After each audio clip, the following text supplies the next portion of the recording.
noches para todos, bienvenidos a un nuevo especial de TNU. Hace muy poco tiempo el presidente Tabaré Vázquez y también el director general de la Organización Mundial de la Salud hicieron muy duras acusaciones a la industria alimenticia por el daño que causan algunas de ellas a la salud de las personas que consumen sus productos. La industria alimenticia reaccionó defendiendo su derecho a la libertad de empresa. ¿Hay un choque de derechos, derecho a la salud contra libertad de empresa?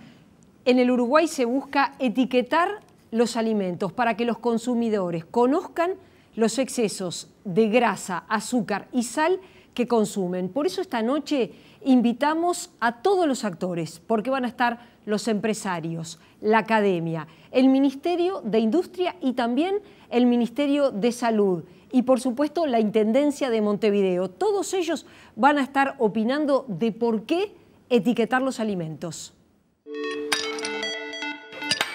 El gobierno está trabajando en el contenido de un decreto que determina el rotulado de alimentos mediante el que se puede informar a las personas todo lo que están consumiendo.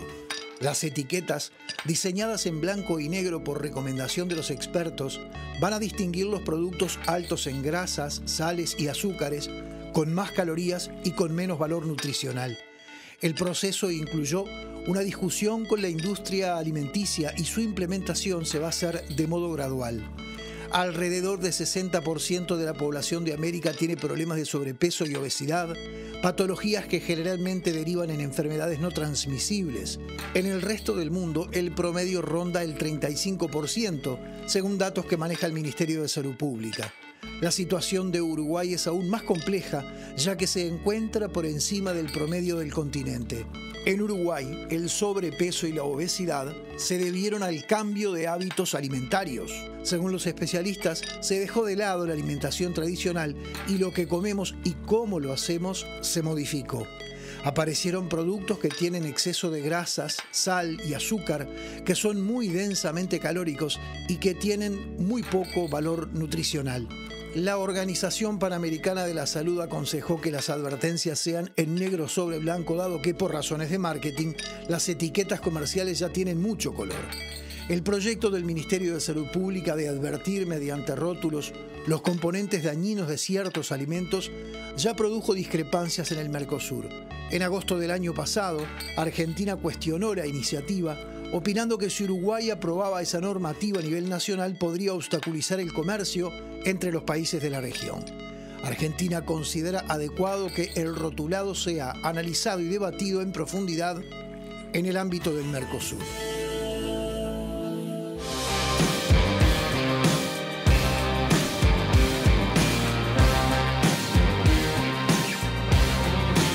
A partir de este resumen, este breve resumen de presentación y a partir de lo que decíamos con Ana María en el arranque del programa, está claro que aquí hay dos derechos que chocan y eso es un enfoque interesante también, ¿verdad? En base a lo cual apoyan sus fundamentos unos y otros, sin querer con esto establecer una división o establecer algún tipo de confrontación. Pero hay dos derechos constitucionales además que chocan. Por un lado, el derecho a la libertad de empresa que está consagrado en nuestra Constitución. Y por el otro lado, el derecho a la salud y a la vida, que también lo está, por supuesto. Para empezar a hablar de estos temas, en este primer bloque vamos a presentarles a Natalia Carrau. Natalia, muchas gracias. Es licenciada en Ciencia Política y realizó como integrante de la organización no gubernamental Redes Amigos de la Tierra un informe precisamente sobre lo que serían las presiones del mundo empresarial para que no haya ningún tipo de límites en el tipo de alimentos que se venden procesados fundamentalmente. Y allí tenemos a Gastón Ares, a quien también saludamos, es doctor en química, es el coordinador del Núcleo Interdisciplinario Alimentación y Bienestar. Gracias a los dos por estar. Gracias a ti.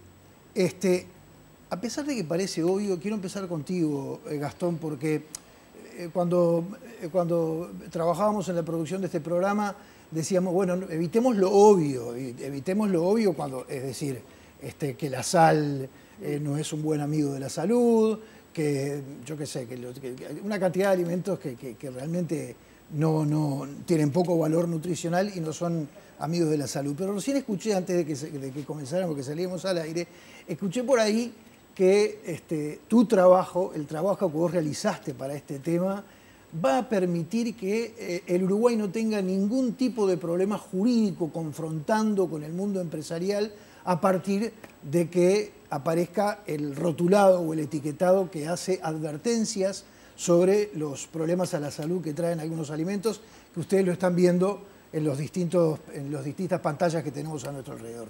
Por eso voy a empezar contigo y quiero que me hagas una pequeña introducción desde el punto de vista de tu especialidad.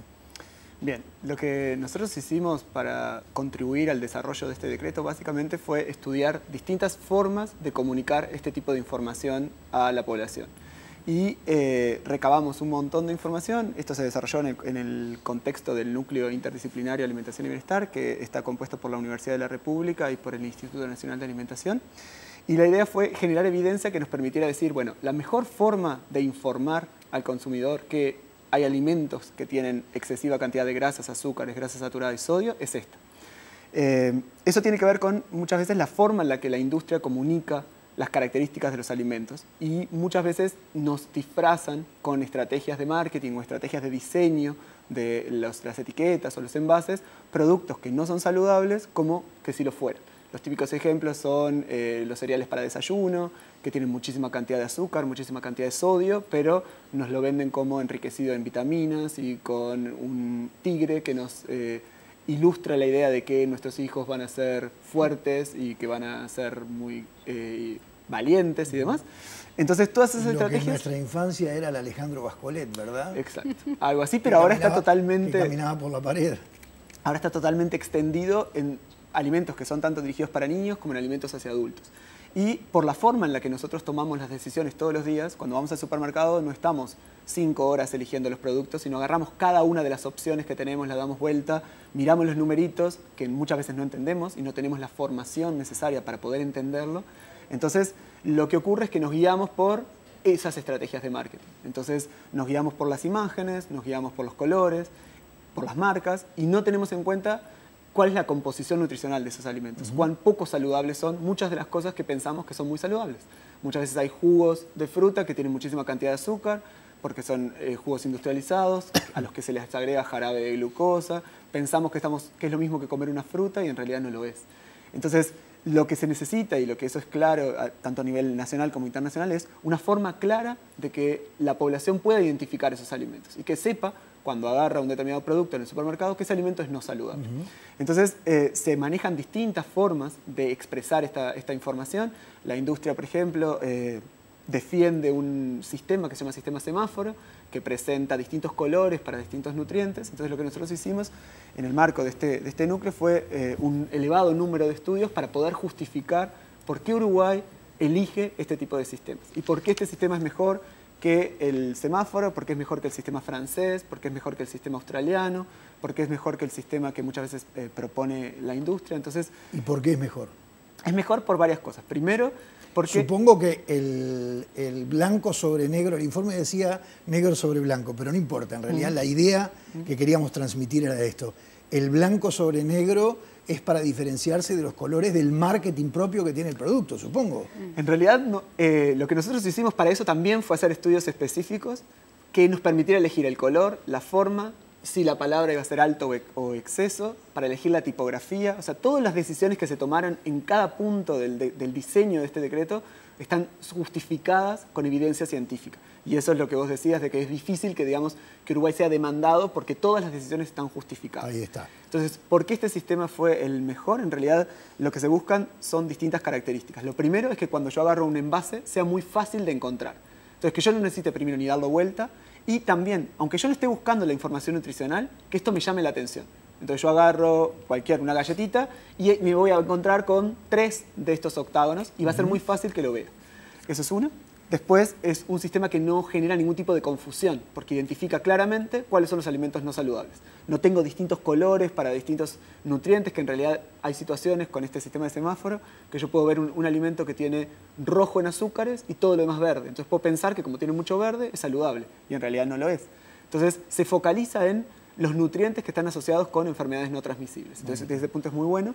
Y lo otro, que también es una de las características principales, es que es el sistema más eficiente para que la gente modifique sus hábitos alimentarios, para que modifique el tipo de productos que elige al momento de la compra. Recién hacías referencia a aquellos productos que son empaquetados o envasados como saludables y que, claro, para eso está el mundo de la publicidad y el marketing, ¿verdad? Y la gente lo lleva como tal, convencida de eso. Y en un informe del semanario Brecha, me parece que eras vos la que, fue una consulta a vos que te hicieron, alguien hablaba en ese informe daba su propio testimonio, de que el rótulo decía pan casero y se fijó y tenía 37 productos, cuando en realidad el pan se hace con harina, agua y levadura, ¿no? Ahora, todo esto que vos estás diciendo, Gastón, aparentemente, no estaría afectando la libertad de comercio, porque no se le está pidiendo a la industria alimenticia que deje de elaborar sus productos con todo esto que vos acabas de detallar. Y con esto paso a vos. ¿Por qué razón entonces, según tu informe, la industria alimenticia presiona para que este tipo de medidas no se adopten? Bueno, en primer lugar lo que hicimos en redes es hacer un seguimiento de ciertas amenazas y demandas que recibió el país a partir de políticas públicas implementadas. Una de ellas, en la que estudiamos más concretamente, es la medida que implementó la Intendencia de Montevideo y que se detuvo en determinado momento y se supone que se va a retomar, que es el etiquetado de alimentos conteniendo productos transgénicos. Nos focalizamos en eso porque, bueno, los transgénicos es un tema de estudio de la organización desde muchos puntos de vista. A mí me llamaba la atención, no me llamaba la atención, pero sí importante retomar lo que decía Gastón recién, porque el argumento de que carece de sustento científico es utilizado para un lado y para el otro, ¿no? Y eso es uno de los argumentos que utilizan las empresas y el mundo, la industria en general, para elevar sus quejas, para posicionar, para colocar su posición en la opinión pública, para establecer que se está violando o se está vulnerando el derecho a la empresa, el derecho de libertad de empresa, el derecho de propiedad privada, el derecho de mercado.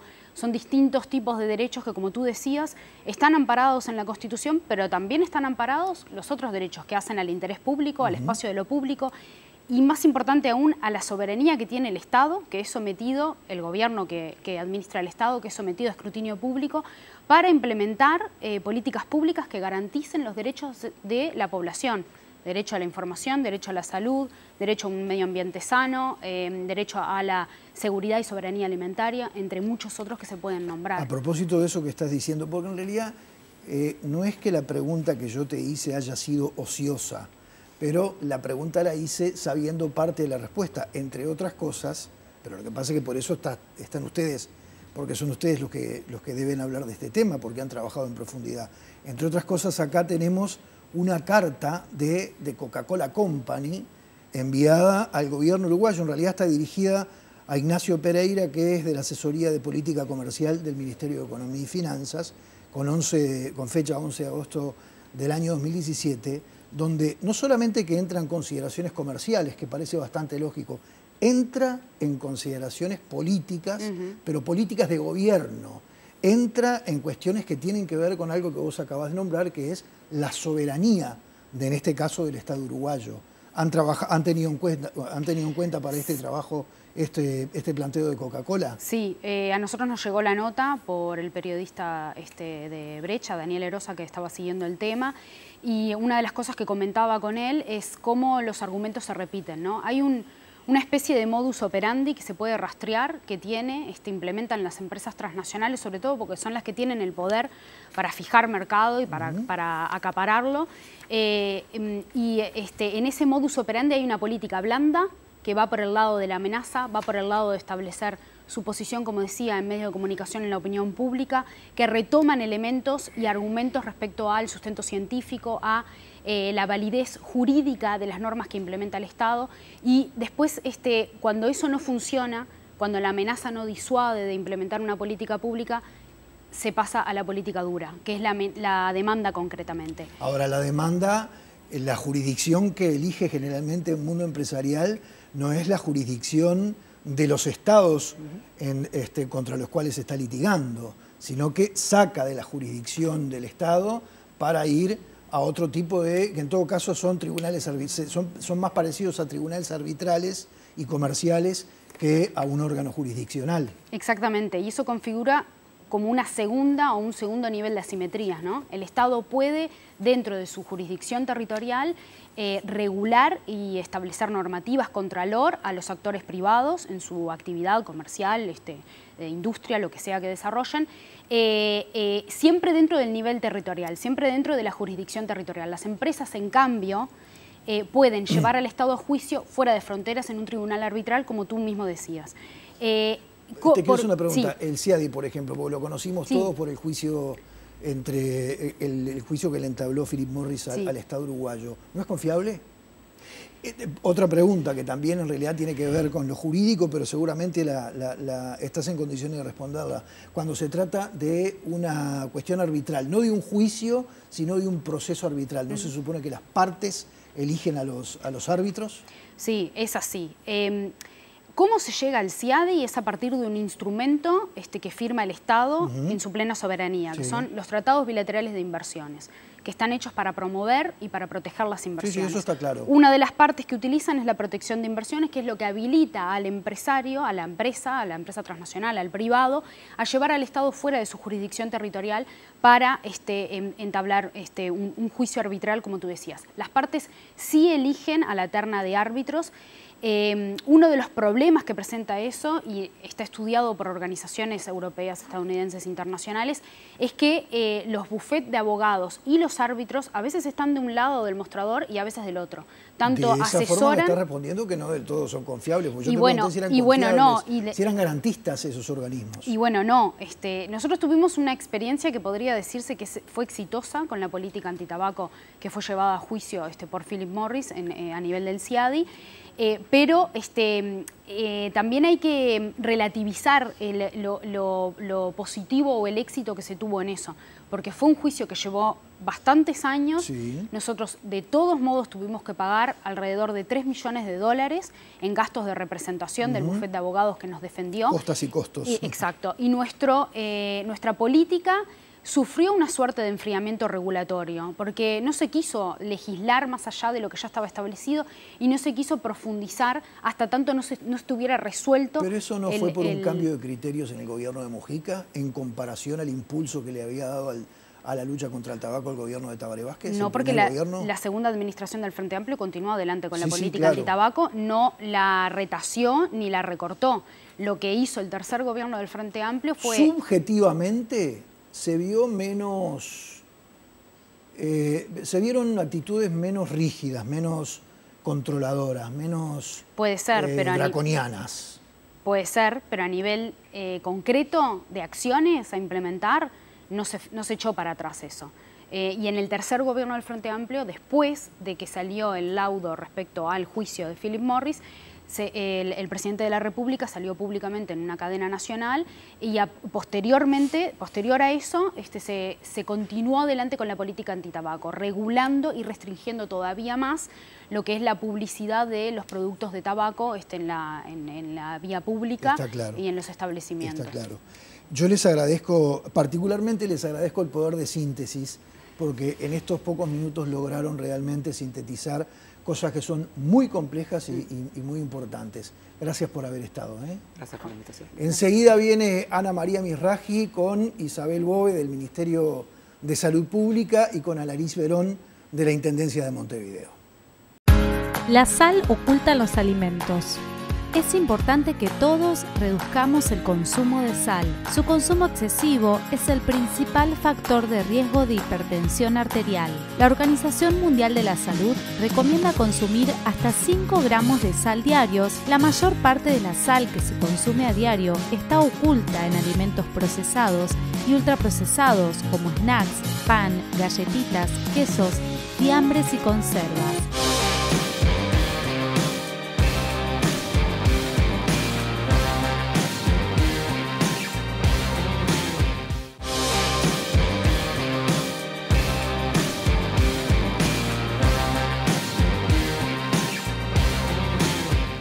Y seguimos esta noche hablando de etiquetado de alimentos. Es un gusto tener en nuestros estudios a la doctora Annalise Verón, directora de Salud de la Intendencia de Montevideo, y a la doctora Isabel Bove, asesora, consultora del Ministerio de Salud Pública. A ambas un gusto recibirlas. Bienvenidas. Un gusto estar aquí, Ana María. Bueno, este tema, que es un tema interesante y sentido para la población, ¿cómo se ubica la Intendencia, que en los últimos días hemos conocido que ha sacado un decreto por lo cual le plantea a los restaurantes que el 10% de su menú sea con contenidos sin sal? Podemos empezar por ahí, Verón. Bien, sí.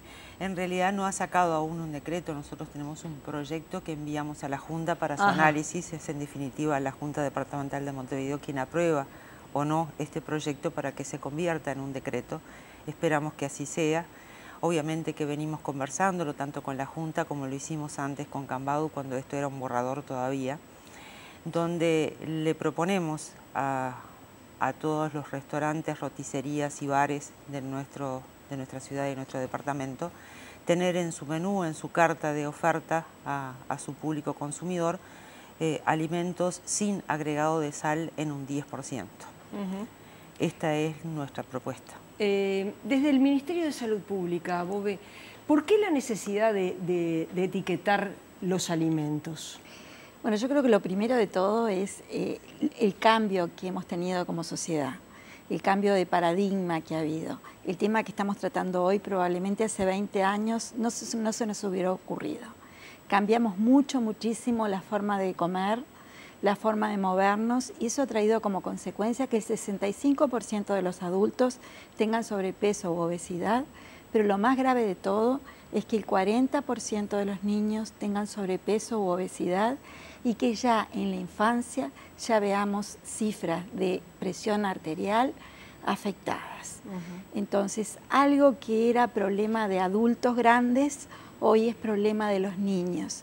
Imaginémonos, yo estoy haciendo con la universidad un estudio en el cual estamos investigando a los 5 años y nos encontramos que hay un 15% de niños que ya tienen su presión arterial elevada. Y cuando uno ve en los niños que tienen sobrepeso, esa presión arterial está aumentada. Paralelamente le vimos el grosor de la carótida y ya vemos alteraciones. Y esas alteraciones están muy unidas al sobrepeso y la obesidad. Pero yo quiero decir que el sobrepeso y la obesidad es un iceberg. Por debajo hay mucho más, porque un niño que come mal, que come exceso de sal, azúcar y grasa, tiene una programación metabólica que le va a afectar para siempre, aunque no haya llegado al sobrepeso y la obesidad. Si llegó al sobrepeso y la obesidad, mucho peor, porque va a tener una mochila para toda la vida.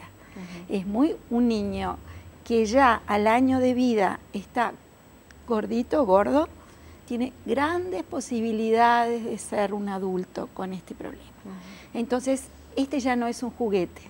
Y cuando uno habla de la forma de comer y de movernos, es tal que hábitos que nosotros teníamos, y que no solo yo, que ya soy mayor, mis hijos, un refresco se tomaba una vez a la semana y en los cumpleaños. Bebidas azucaradas, ¿verdad? El tema de en las meriendas éramos lo más natural, no se nos ocurría esas bombas de sal, azúcar y grasa.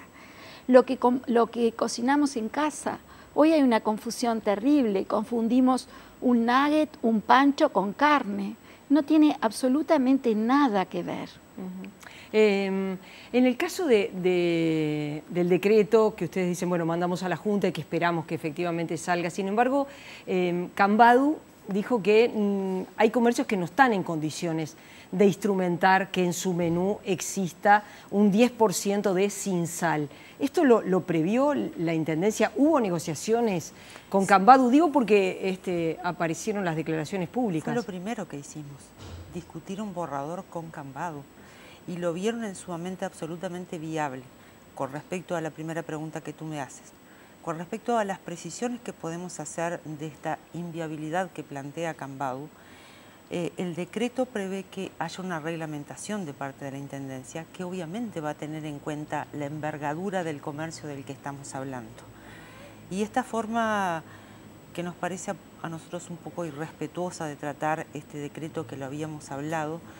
No se trata de hacer un 10% de cada una de las comidas que están en una carta, sino que en el menú total que ofrece ese comercio haya un 10% de alimentos preparados sin agregado de sal.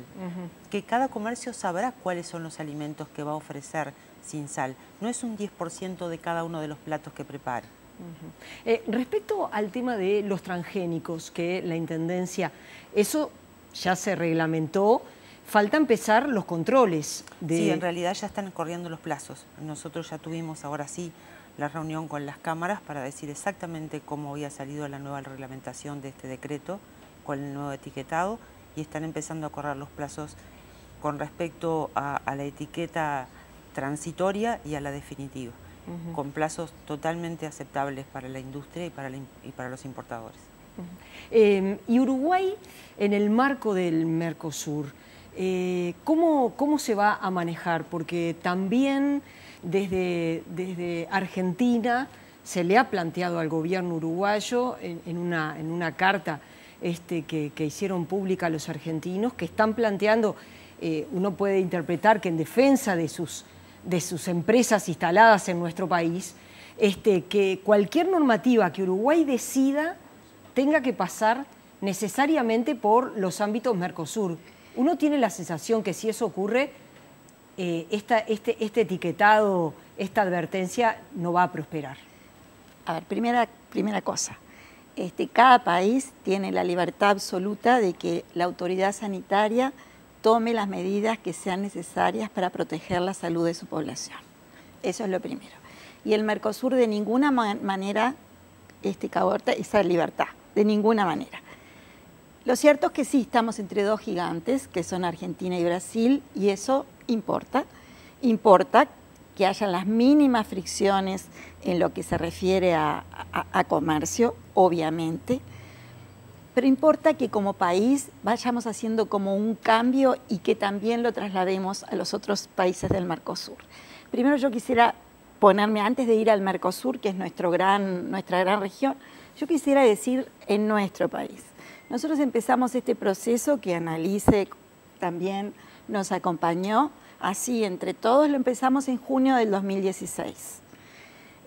Ya teníamos idea, pero el proceso en sí de establecer una comisión intergubernamental con distintos actores, con participación de la Universidad de la República, con participación de la Comisión y de los organismos internacionales, fue en ese momento.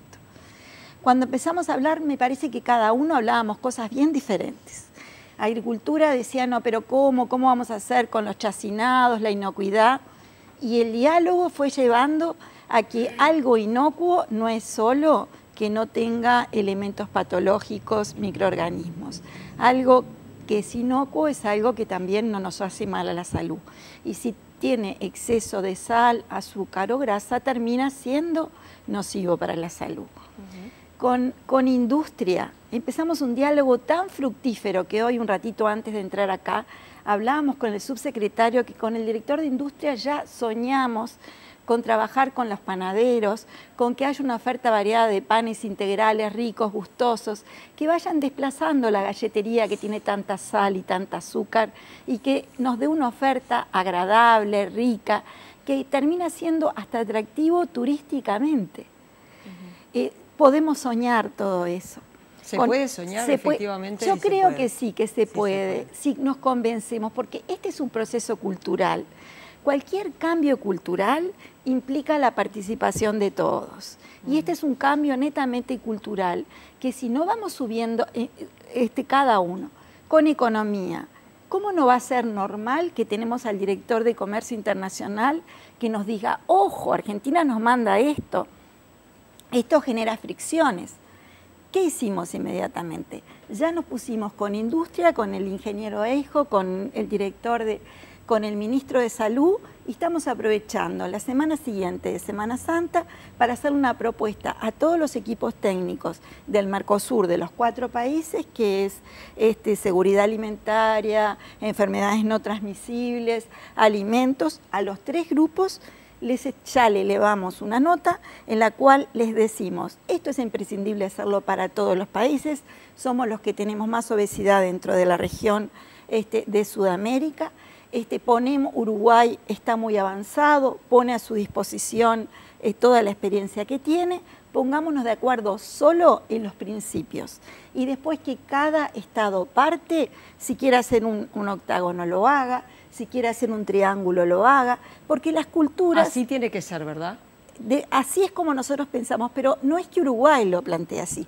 Ya en Brasilia, veo al ingeniero Ares, al doctor Ares, y ya lo compartimos en Brasilia, ya Brasilia en la última reunión del Mercosur dijo hay que darle libertad a los Estados partes para que cada uno tome el sistema que le parezca más apropiado, porque claramente el nordeste de Brasil puede responder diferente de lo que respondemos nosotros.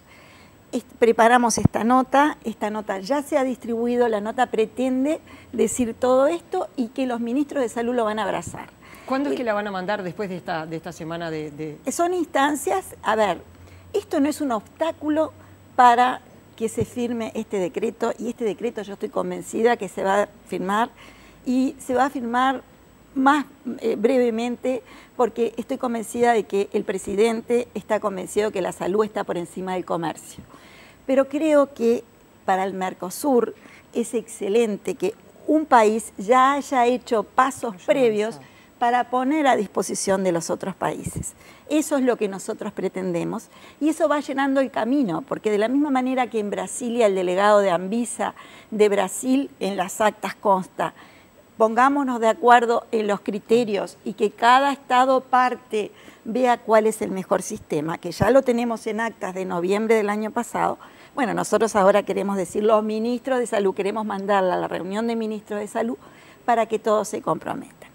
Esto es de acuerdo como uno lo ve, porque tú me decís esa nota y obviamente que la reconozco, hicimos una consulta, tuvimos un montón de observaciones y las observaciones negativas vinieron de la industria. Solo esta vino de un gobierno, como es el gobierno argentino. Vamos a señalarlo, que en agosto del año pasado el gobierno uruguayo recibió una carta del gobierno argentino reclamando que antes de elaborar el etiquetado, la advertencia sobre los alimentos, la normativa que se fuera a aplicar dentro de nuestro país fuera a los ámbitos de Mercosur, que fuera algo negociado en los Mercosur.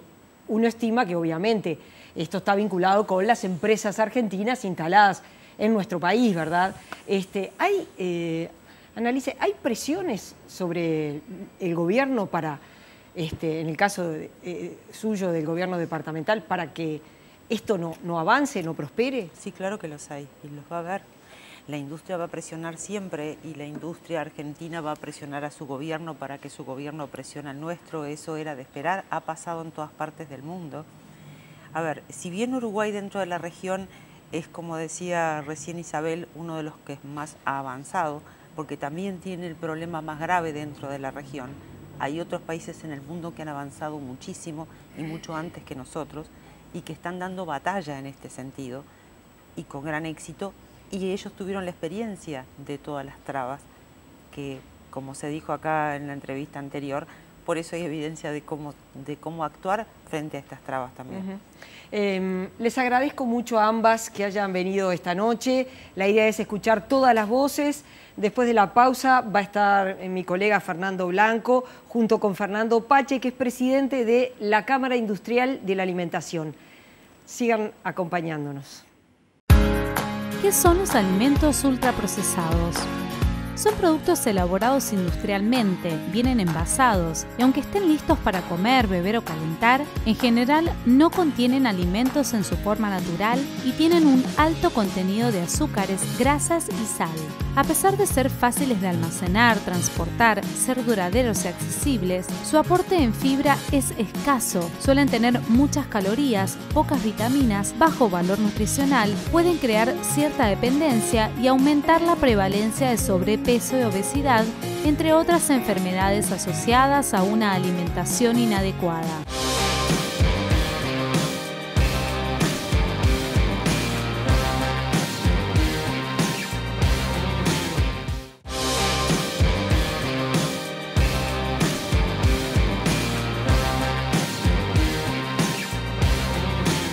Bueno, seguimos adelante y ahora vamos a hablar con quien de alguna u otra manera representa o agrupa el otro interés o los otros derechos? Porque desde el Vamos quisimos plantear esto como un choque de derechos consagrados en la Constitución.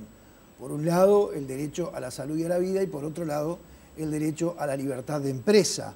Vamos a darle la bienvenida a Fernando Pache, que es el presidente de la Cámara de la Alimentación, de la Cámara Uruguaya de la Alimentación. Gracias por estar con nosotros. Gracias a ustedes por la invitación. Le propongo, para empezar, para calentarnos un poquito la sangre, ¿Cómo no? Ver un resumen de la conferencia que dio el director general de la Organización Mundial de la Salud en octubre aquí en Montevideo, en oportunidad de celebrarse la Conferencia Mundial justamente de Enfermedades No Transmisibles. ¿Por qué? Porque se dirige directamente a la industria alimenticia. Entonces creo que de repente es un buen punto de partida para que comencemos el diálogo. Muy bien. En nombre del libre comercio permitimos que las corporaciones multinacionales comercialicen comida chatarra a los niños y en nombre del desarrollo económico permitimos que la industria del tabaco envenene a miles de millones de personas. En nombre del entretenimiento permitimos que los niños pasen cada vez más tiempo frente a la televisión y a las pantallas de los teléfonos inteligentes en lugar de jugar en el exterior y afuera. ¿Cuándo vamos a decir que esto es suficiente, que basta? ¿Y en qué momento tenemos que empezar a mejorar? A los fabricantes de estos productos les pregunto varias cosas, que algunos están aquí en esta sala. Ustedes, sabiendo que sus propios niños están consumiendo alimentos no saludables, con mucha sal, con azúcar, con grasas trans, y al hacerlo se están llevando hacia un riesgo de salud cada vez mayor, hacia la diabetes, hacia la obesidad, al cáncer, a las enfermedades cardiovasculares. Y la respuesta es no. ¿Cómo puede ser que los fabricantes de alimentos y bebidas sin alcohol comercialicen y vendan sus productos a miles de millones de niños en todo el mundo, viendo nada más que las oportunidades para ganar y haciendo la vista gorda a las tasas cada vez más crecientes de obesidad infantil y de diabetes, que cada vez empieza más temprano? Aunque esos no sean sus hijos biológicos, deben verlos como sus hijos, porque todos formamos parte de la misma raza humana y debemos unirnos, no condenar a esos niños a una oportunidad cada vez más limitada con mala salud. Yo no quiero trasladarle, Pache, la pregunta tal como la plantea Tedros, el director general de la OMS, porque en realidad a él seguramente le constan cosas que a mí no me constan, ¿verdad? Pero lo cierto es que sí hay una puja de intereses y de derecho que, en principio, lo primero que le pregunto es quiero saber cómo lo maneja la Cámara Alimenticia acá en Uruguay o la industria alimenticia acá en Uruguay. Bueno, en primer lugar yo creo que no hay dos bandos acá. En algunos de los planteos que he escuchado aparentaría que existen dos bandos.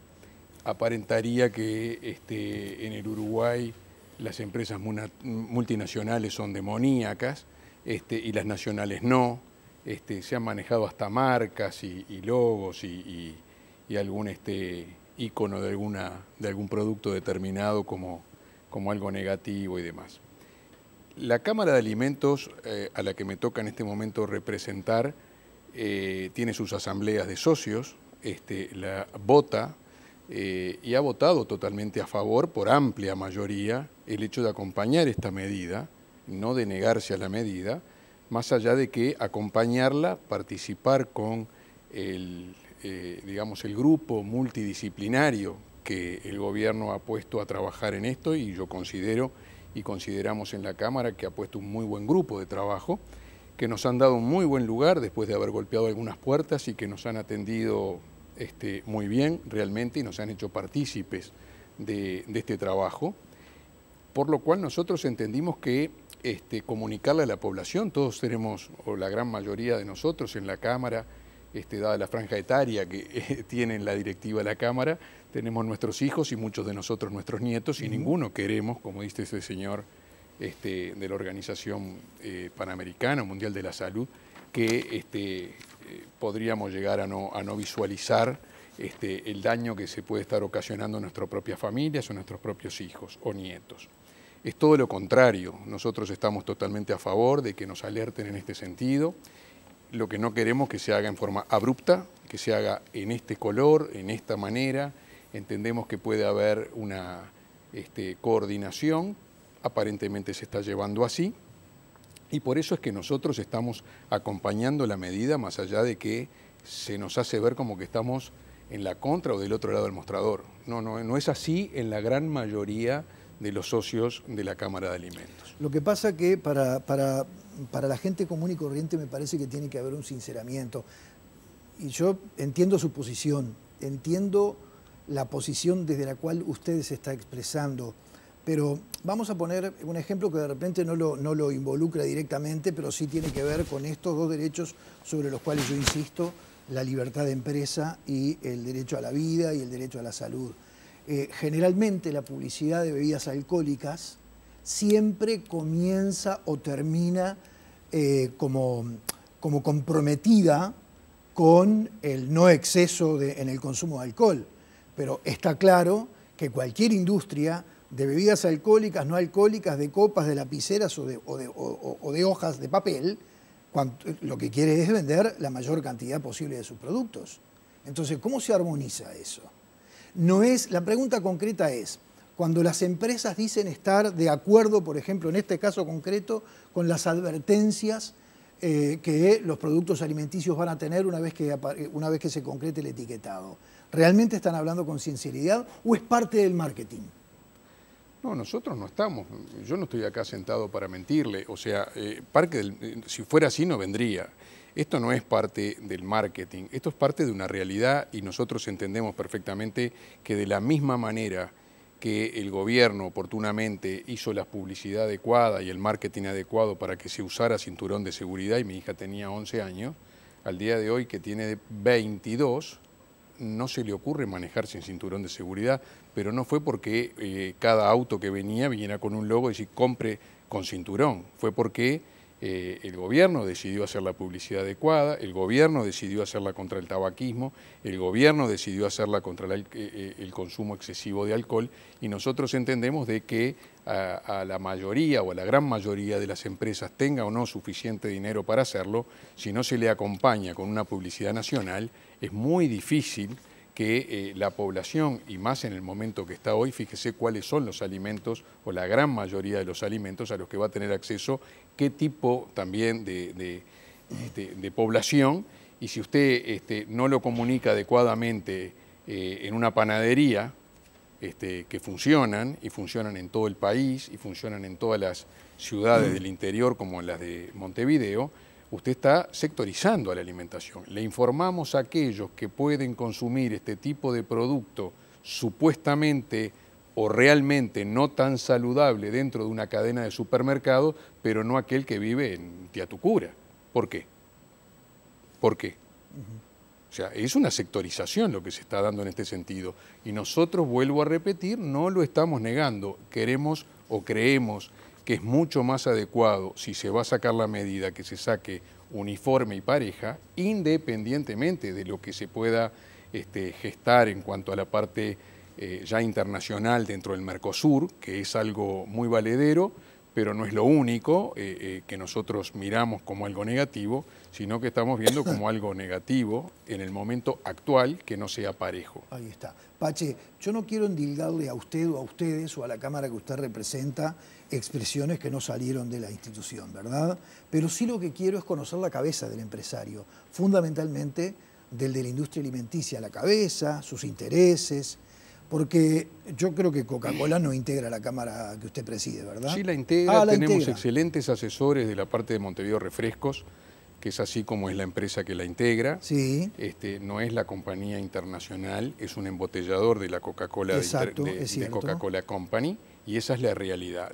Lo que ha realizado de Coca-Cola Company con una carta que estoy viendo aquí, o ustedes manifestaron en el bloque anterior, la Ciali lo desconoce o lo conoce, pero digo, no lo está poniendo arriba de la mesa de la negociación con respecto a los integrantes que tenemos dentro de nuestra Cámara de Montevideo Refrescos. O sea que Montevideo Refrescos que es el embotellador de Coca-Cola en el Uruguay, sí, señor, no comparte... No, yo no digo que no lo comparta porque no le pregunté. No, ¿sabe por qué?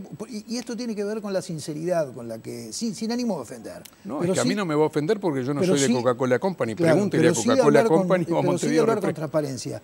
Porque en realidad, si realmente hubiese sinceridad, en todo caso, de Coca-Cola Company, cuando dice que hay una restricción, que con estas medidas que está preparando Uruguay, dice que hay una restricción al comercio internacional contrario a los acuerdos del Mercosur y de la OMC, esto lo tendría que poner en sus productos también, o lo tendría que hacer público. Sin embargo, este tipo de planteos, incluso algunos que hasta tienen cierto tono de amenaza velada, ¿no? En virtud del expuesto, solicitamos que el Gobierno de la República Oriental del Uruguay considere nuestras observaciones, las evalúe y nos responda técnica y jurídicamente sobre lo peticionado. Entonces, estas cosas en realidad nunca son las que están en lo público. En lo público está, sí, de repente expresiones como que tal empresa está comprometida con la salud de la gente. ¿Entienden la dicotomía que estoy planteando, Fernando? Entiendo perfectamente la dicotomía que usted me plantea y me la plantea en nombre de una empresa casualmente multinacional y a su vez no es, digamos, mi rol no es defender una empresa nacional por eso le hice la multinacional. No pretendía una respuesta Pero le puedo responder de alguna manera en lo genérico de esto. De la misma manera que usted me dice que de esta compañía casualmente no sale en forma pública, tampoco sale en forma pública la carta de felicitación del señor Michael Bloomberg al señor Tabaré Vázquez diciéndole no dé un paso atrás y siga adelante. ¿Por qué tenemos una carta del señor Michael Bloomberg de Estados Unidos diciendo siga adelante? Usted tiene la de Montevideo Refresco o la de Coca-Cola Interamericana. Me interesa eso. ¿Siga adelante con qué, le dice Bloomberg a Vázquez? Con la lucha sobre el etiquetado frontal, porque va a recibir una cantidad de presiones de los industriales para que esto no suceda. Pero fue público, salió en las noticias eso. Y eso también. Eso salió como noticia. Y eso también, porque eso fue recogido por un periodista del diario, creo que Brecha, o el semanario Brecha. Entonces digo... Nosotros en la Cámara no hacemos política. En la Cámara tenemos, vuelvo a repetirle, una cantidad de socios que estamos a favor de esta situación, de etiquetado. Sobre eso es lo que hablamos. Y bueno, lo que usted me pregunta es en base a una carta internacional de una compañía multinacional con respecto a cómo juega eso frente a la posición de la Cámara de Alimentos. Si la Cámara de Alimentos condena esa carta o no, es lo que interpreto de su pregunta. No, en realidad no, por eso le dije, no quería una respuesta concreta sobre la carta, sino que quería conocer cómo funciona la cabeza del empresario y quería conocer algo que lo dijo el propio presidente Tabaré Vázquez también en esa misma conferencia mundial sobre las enfermedades no transmisibles, habló del poderosísimo lobby de la empresa. ¿A qué se refiere el presidente? De las empresas, me imagino que habrá hablado. No, claro, del mundo empresarial en realidad, de las empresas. Y el mundo empresarial, que lo llevamos a un terreno político, esto del etiquetado, y vuelvo a repetirle, mi rol no es político, no lo quiero llevar a un terreno político, podemos charlar 2 horas de un programa desde el punto de vista de si le vamos a dar un rol político a este tema. Yo creo que lo que escuché de la doctora Bove aquí, por ejemplo, es lo que más me interesa como Cámara, como miembro de la Cámara, como presidente de la Cámara, para volcarle a mis socios. Y es que están en una relación con todos los miembros técnicos del Mercosur para intercambiar de la mejor manera la experiencia uruguaya de cómo se llegó a tener esto y hay apertura en ese sentido. Eso me interesa, creo que eso vale. Después lo que ha ido sucediendo entre el mes de octubre, que si mal no recuerdo fue entre el 18 y el 22 de octubre que estuvo la conferencia mundial aquí, como conferencia, como país, como sede de esa conferencia, desde la Cámara de Alimentos vemos que eso es valioso como país. De lo que sucedió en cuanto a la salida a luz de este decreto entre el mes de octubre y el día de la fecha y los procesos por los cuales o los tiempos por los cuales no ha podido salir eso a la luz, creo que también vale mucho para la industria, puesto que, le repito, la industria no solo no se niega, sino que está buscando colaborar de la mejor manera posible. Hay productos que sufren más con el rotulado, sin duda. Hay productos que a su vez ya ha habido reformulaciones en estos productos y sufren menos. ¿Por qué? Porque otra de las preguntas Y porque es muy fácil. Si usted va a vender un producto que es 100% azúcar con algo de alguna otra cosa, porque por insólito que parezca, en este decreto o en este modelo de etiquetado o en este proyecto, más que de proyecto, digamos, en el modelo de los ingredientes o del producto que debe ser etiquetado, si usted agarra un paquete de kilo de azúcar y se lo pone en la boca y se lo come, usted no tiene que etiquetar ese paquete porque no está mezclado con nada, es azúcar pura, es un producto puro. De la misma manera que hay varios productos, o sea, hay productos que sufren más puesto que sus ingredientes y sus componentes evidentemente tienen más contenido de sal o más contenido de azúcar o más contenido de grasas que otros. Entonces hay productos que sin duda van a tener mayor cantidad de etiquetas que otros y por ende van a sufrir más que otros. Pero ¿por qué creen ustedes que eso puede afectar los resultados comerciales? Si en definitiva, por eso en el primer diálogo que teníamos con Natalia Carrau y con el representante de la Universidad de la República o integrante de este equipo multidisciplinario que trabajó sobre el decreto, yo decía que no quería hablar de cosas obvias, porque en realidad todos sabemos qué es lo que nos hace mal y qué es lo que no nos hace mal. Entonces, la pregunta es, ¿por qué? Porque haya un llamado de atención mayor, eso necesariamente tiene que afectar el resultado comercial del emprendimiento. Y nosotros entendemos que al principio todo aquello que tenga poca información y un cartel de pare, como puede ser el de una esquina de Bocacalle, va a generar una alerta. Y la gente tiene poco tiempo para leer lo chiquito, como también tiene poco tiempo para poder escoger entre lo grande etiquetado en forma grande al lado de... Si el de al lado no lo tiene, el objetivo se va a lograr, va a agarrar el que no tiene información. ¿Y lo que se está haciendo ahora no es poner en grande lo que ustedes ponen en chiquito? No, no es así. No es así. Primero que nada, le voy a decir que la industria lo que tiene puesto en el packaging de sus alimentos es lo que la reglamentación marca o así debería ser. ¿Es amigable para la gente, para la comprensión del ciudadano común, del consumidor común y corriente? Y yo creo que quizá no sea toda la información, no sea tan visible como usted pudiera querer o como yo pudiéramos querer. No solo visible, me refiero a la facilidad de comprensión de lo que allí dice. Y posiblemente no, evidentemente tenemos que ser todos bastante técnicos para poder entender.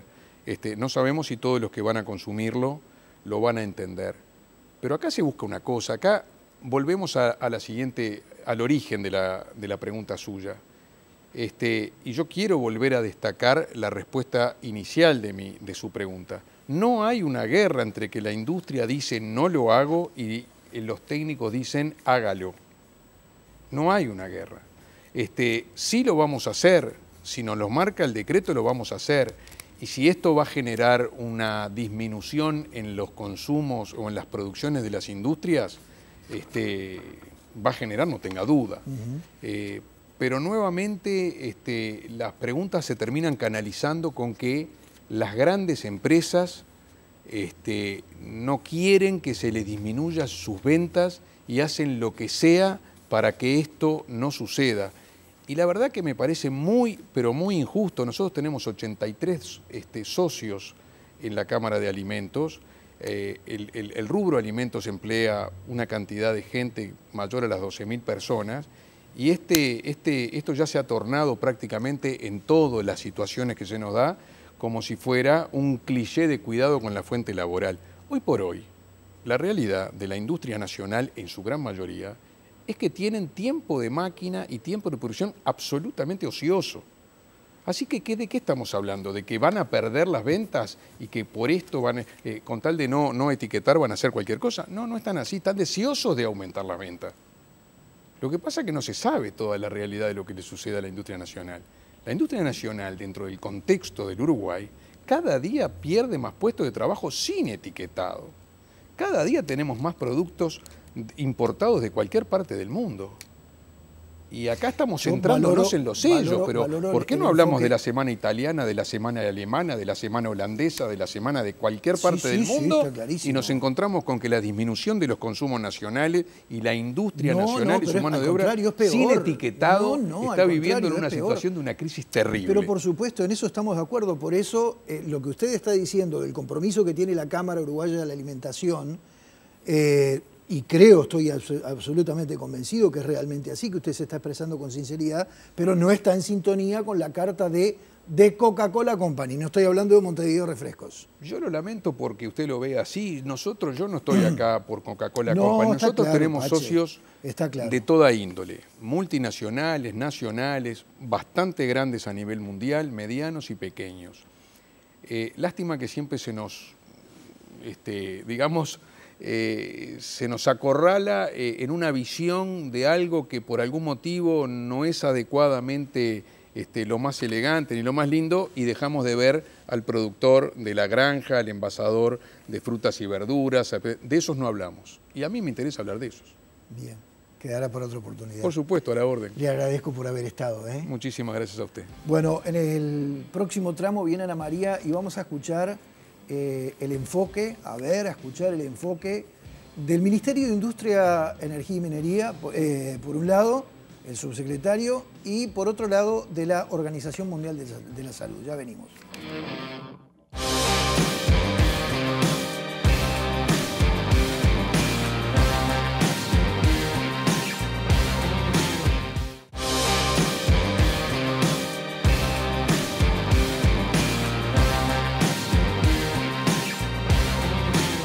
Este conjunto de enfermedades, sobre todo las que nos ocupan en esta conferencia,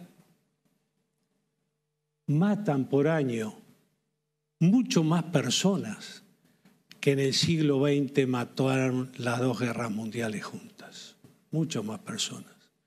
Cada año 40, 50, 70 millones de vidas humanas se pierden por estas enfermedades crónicas no transmisibles. Es que la obesidad que padece nuestra gente, y sobre todo nuestras niñas y nuestros niños, no tiene una causa conocida. Claro que la tiene. Y el agente transmisor son aquellas industrias de alimentos y bebidas no alcohólicas o alcohólicas que sabemos que producen un daño enorme a la salud de nuestra gente.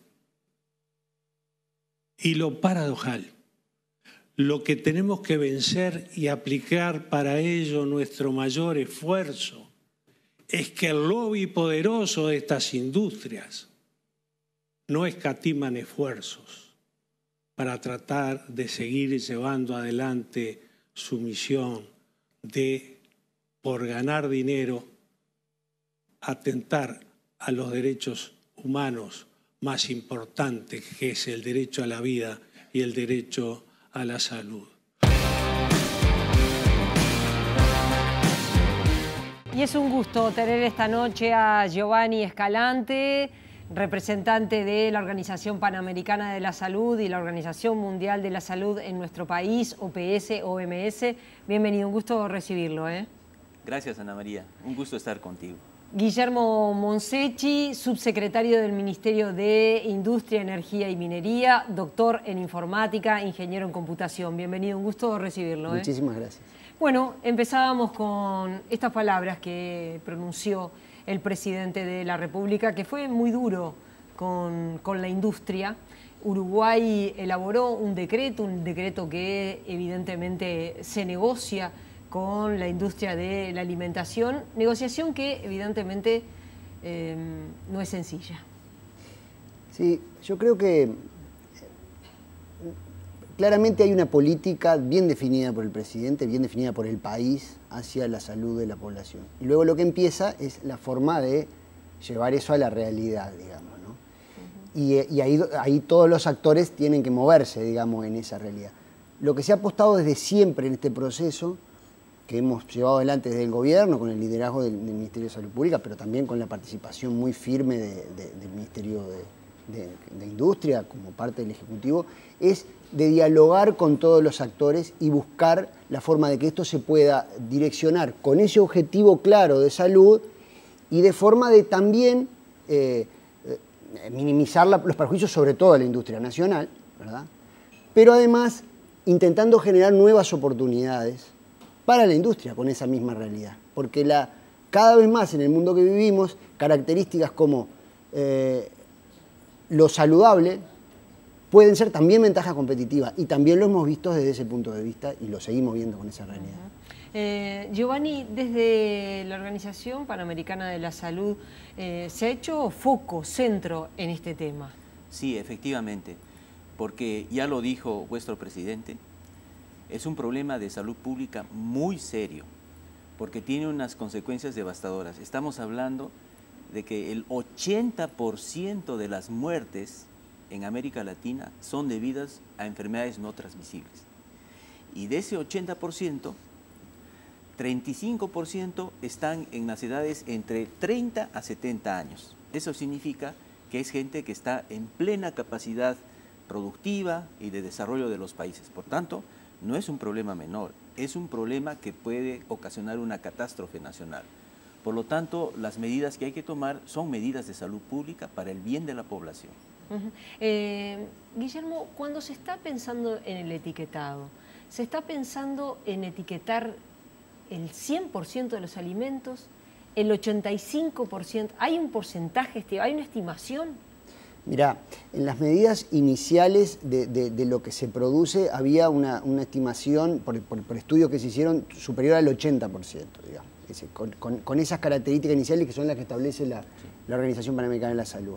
Nosotros lo que hemos estado trabajando a través de una consulta pública es ir haciendo un proceso progresivo, etiquetado, es decir, que en una primera instancia, en un periodo de 18 meses, se exijan controles un poco más livianos, digamos, que eso reduciría la cantidad, y en pasos sucesivos llegar a ese objetivo, digamos.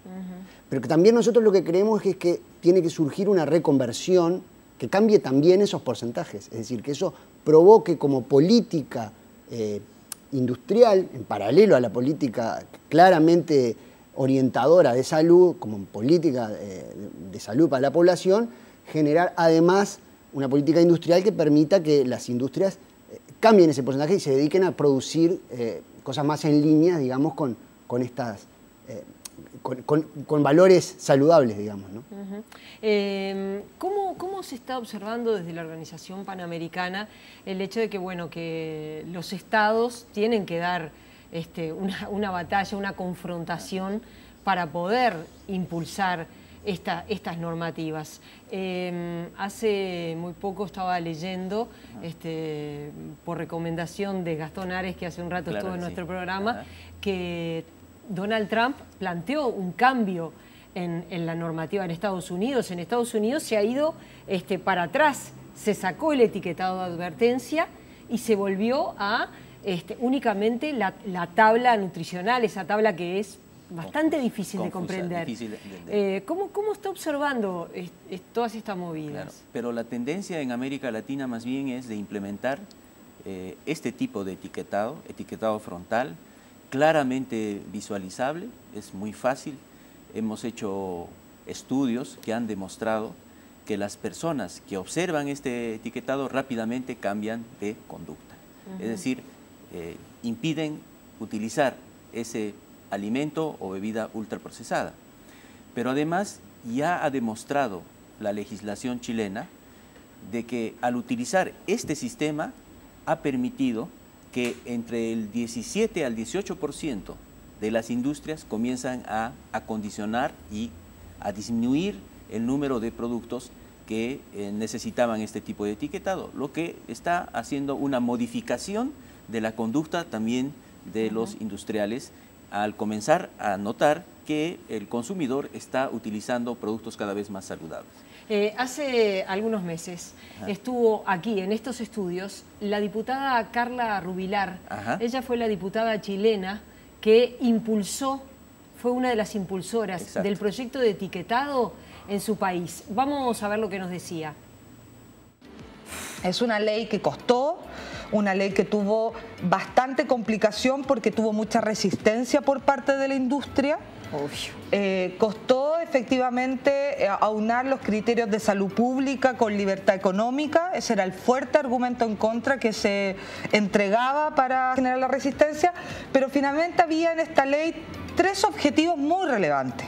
Primero, proteger a nuestros niños y a nuestras niñas. El segundo era que los usuarios, los consumidores, pudieran realmente elegir informados. Y el tercero era disminuir el consumo de los alimentos con alto contenido en grasa, en caloría, en sodio y azúcares, obviamente. ¿Qué buscamos con esta ley, en sus autores sobre todo? Un etiquetado frontal que fuera claro, que permitiera entender a la ciudadanía.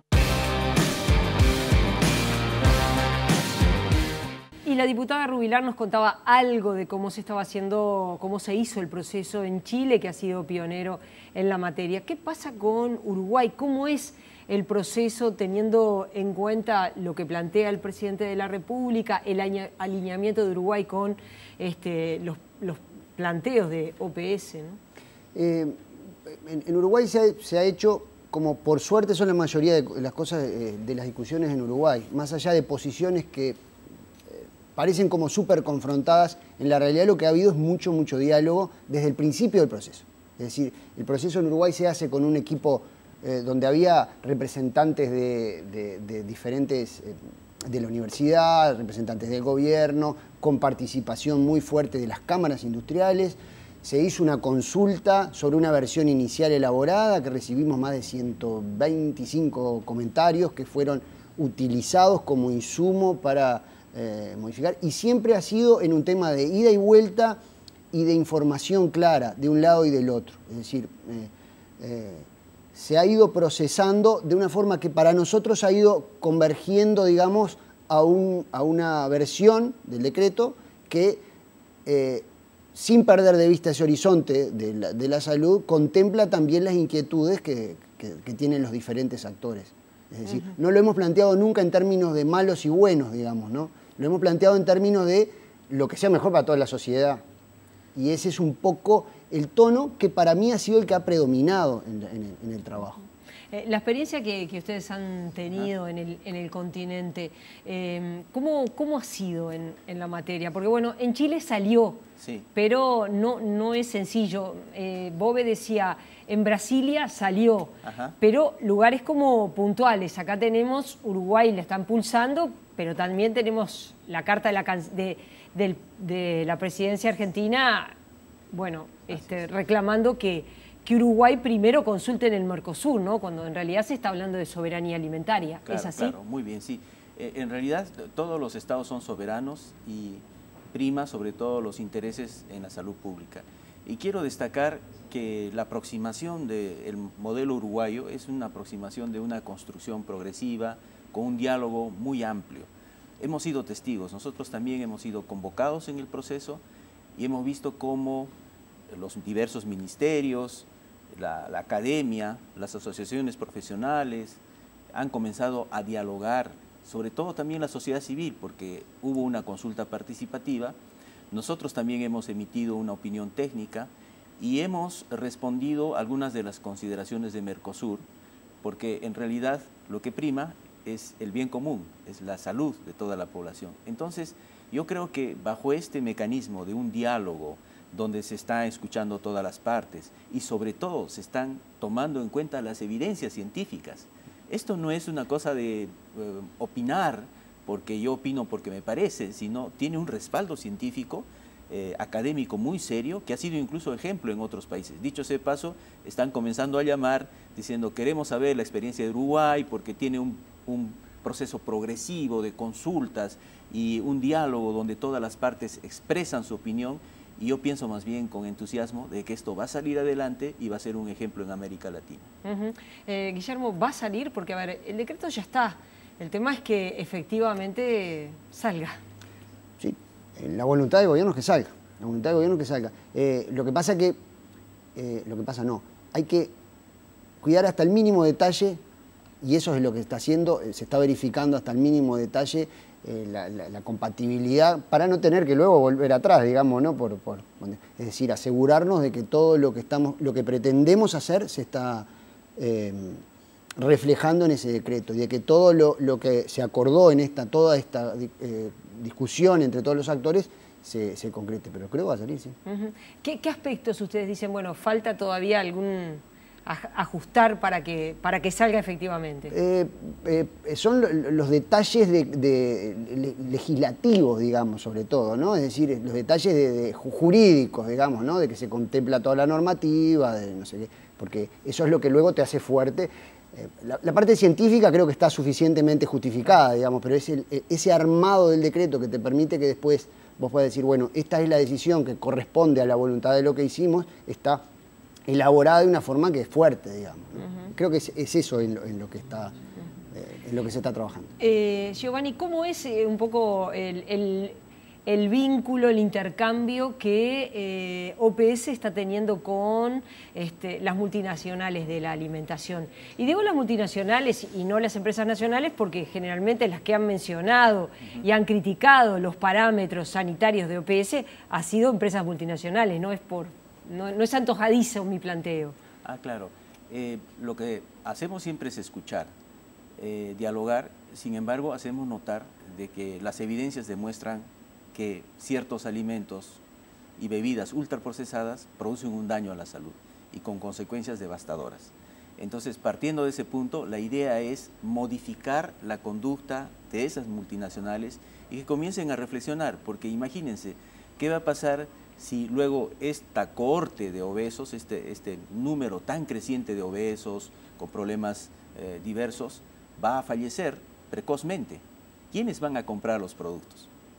Entonces hay un imperativo ético y por lo tanto nosotros estamos dando cada vez recomendaciones más precisas, estudios, profundizando y sobre todo también incidiendo y asesorando a los parlamentos. Dicho sea de paso, en agosto vamos a promover un encuentro de parlamentarios de América Latina y el Caribe y Uruguay va a ser sede de ese encuentro porque justamente se dialogan sobre este tipo de iniciativas, porque es obviamente unas medidas que deben de ser trabajadas desde el Parlamento, desde el gobierno, desde los diversos sectores.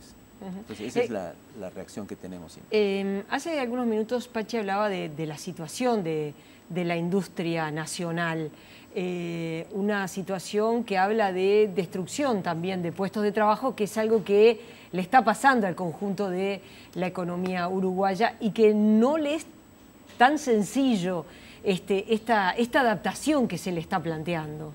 Sí, es un tema que por supuesto nos ocupa y nos preocupa, pero también, por un lado, ya estamos planificando desde el Ministerio herramientas para apoyar a la industria en esa conversión, digamos, ¿no? A través de fondos como el que ya tenemos, Fondo Industrial, u otras herramientas. En Uruguay tenemos el proyecto Transforma Uruguay, ¿no? que a través de una coordinación del Poder Ejecutivo busca definir hojas de ruta de trabajo en algunos temas, el de la industria alimenticia es una. Entonces, creemos que con esas herramientas vamos a apoyar esa reconversión, que además, como te decía antes, puede generar más competitividad, digamos, ¿no? Y nuevas posibilidades. Ese es el enfoque. Lo vemos como una oportunidad y además vamos a alinear herramientas nuestras para apoyar. Es decir, un pequeño empresario, pues nos interesa sobre todo las pequeñas y medianas empresas, ¿no? Un pequeño empresario que necesita un dinero para reconvertir su producto, para que tenga menos contenido de alguno de estos componentes, va a poder presentarse a una herramienta y decir, bueno, yo como virtud tengo que reduzco esto y eso se va a valorar. En eso ya estamos trabajando. Me quedo ya en el final con la idea que el decreto está, que se lo está ajustando fundamentalmente desde el punto de vista jurídico, para que después este decreto, este etiquetado, advertencia sobre los alimentos, no vaya en contra de la decisión del gobierno. Exacto. Pero no va a depender de meterlo en una discusión Mercosur. No. Nosotros como se dijo, como decían antes la gente del Ministerio de Salud, estamos planteando en el Mercosur, en los ministros de Salud, generalizarlo, digamos, pero nosotros entendemos que es una decisión soberana de Uruguay y Uruguay tiene suficientes motivos para justificar que es una decisión soberana. Al igual que lo que te decía acá, también dentro del Mercosur estas cosas se dialogan. Es decir, hay un diálogo y hay un intercambio. Tampoco es que vamos a salir... Pero el decreto nosotros entendemos que es un derecho soberano, digamos, de hacerlo, porque hay un bien, un valor más importante que es la salud pública. Nos quedamos a la espera, entonces. Sí. Giovanni, Guillermo, gracias por haber venido. Placer, ha sido Ana María. un gusto tenerlos en este programa. Nosotros vamos a hacer una breve pausa y ya nos venimos para la despedida de este especial TNU.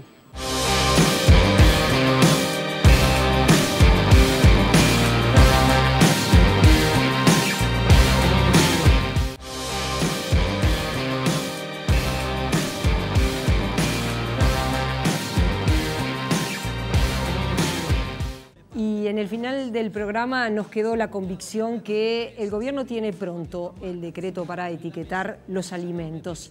Faltan detalles. El subsecretario de Industria decía, son más jurídicos que científicos. Allí hay plena convicción de que esto hay que llevarlo adelante. Ahora, uno se termina preguntando, porque la sospecha siempre existe. En realidad, si el decreto está pronto, no es aplicado por esos detalles jurídicos o por las presiones que eventualmente pueda estar sufriendo el gobierno de parte de la industria. Si bien el representante de la industria alimenticia uruguaya, Fernando Pache, decía que estaban de acuerdo y participaron en la elaboración del decreto, uno no puede borrarse de la memoria la carta que envió de Coca-Cola Company. Y quiero hacer la diferenciación con Montevideo Refrescos, que no es lo mismo. De Coca-Cola Company dice, objetivamente, lo dice la carta, la mostramos, que no están de acuerdo con cómo está planteado el decreto para el etiquetado. Y Argentina, que dice, esto se tiene que discutir en el Mercosur.